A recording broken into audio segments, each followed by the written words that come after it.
А ты-то откуда знаешь? Ты что ли в СССР родился или помнишь, как там было? В СССР всех считали людьми, независимо от национальности, и люди были добрые и не завидовали друг другу.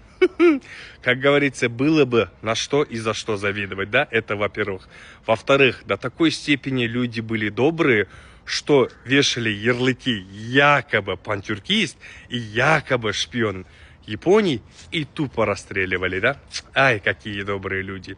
До такой степени были люди тогда добрые, что уничтожали свой же народ искусственно сделанным голодомором. Ах, какие добрые люди.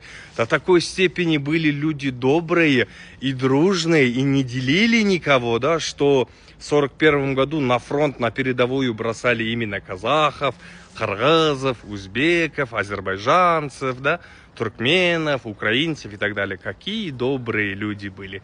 Ай-яй-яй-яй-яй. А? И говоришь, на национальность не делились, но при этом в гимне великого СССР были такие строки: всех объединила в одно Великая Русь. Великая Русь. Где великие казахи? Где великие узбеки, наши братья? Где великие азербайджанцы, наши братья? А? Где украинцы? Почему Великая Русь? Не придумывайте.